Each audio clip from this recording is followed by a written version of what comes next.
आज हम लोग को समझना है विशिष्ट प्रतिरोध या प्रतिरोधकता। तो देखिए दोनों एक ही वर्ड है, विशिष्ट मतलब विशेष प्रतिरोध और प्रतिरोधकता दोनों एक ही है, विशेष प्रतिरोध या विशिष्ट प्रतिरोध या प्रतिरोधकता। देखिए कोई भी जो चालक है, मान लीजिए एक चालक है, इसका लंबाई है, चालक की लंबाई L है, क्षेत्रफल कितना है A।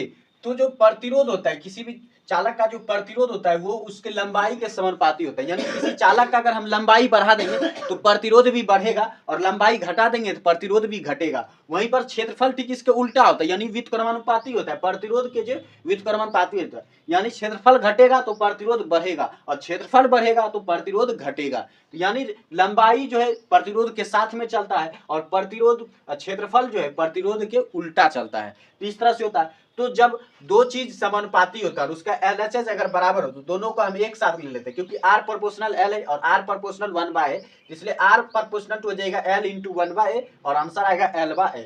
इस तरह से जो देखिए अब जो हमें प्रोपोर्शनल साइन हटाने के बाद, प्रोपोर्शनल साइन हटाने के बाद जो है हमें एक कांस्टेंट लेना होता है और कांस्टेंट हम लेते हैं रो। यहाँ पर जो कांस्टेंट हम लेते हैं रो, और यही रो जो है प्रतिरोधकता है। अब अगर हमें प्रतिरोधकता की परिभाषा बनानी है, प्रतिरोधकता की अगर हमें परिभाषा बनानी है तो हमें जो है एक देखिए फार्मूले का सहायता लेना होगा।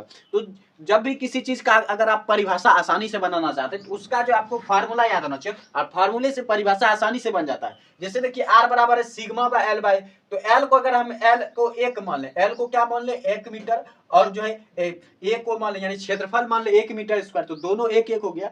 तब जो है प्रतिरोध और प्रतिरोधकता दोनों बराबर हो जाता है, प्रतिरोध और प्रतिरोधकता दोनों बराबर हो जाता है। कब? जब हम एकांक लंबाई लेते हैं और एकांक क्षेत्रफल लेते हैं। तो इस तरह से हम परिभाषा बना देंगे कि किसी चालक के एकांक लंबाई और एकांक क्षेत्रफल में जितना प्रतिरोध उत्पन्न होता है वह प्रतिरोधी प्रतिरोधकता या विशिष्ट प्रतिरोध कहलाता है। इस तरह से जो परिभाषा बन जाएगी। तो आपको जो अगर किसी भी चीज का भाषा बनाना है, परिभाषा बनाना है, तो आपको पहले सूत्र याद होना चाहिए। तो सूत्र याद कर लीजिए और सूत्र से भाषा बना लीजिए। जैसे हमने अभी बनाया कि एकांक लंबाई और एकांक क्षेत्रफल में किसी चालक में जितना विभव जितना प्रतिरोध उत्पन्न होता है वह उस प्रतिरोध जो है उस चालक का प्रतिरोधकता कहलाता है।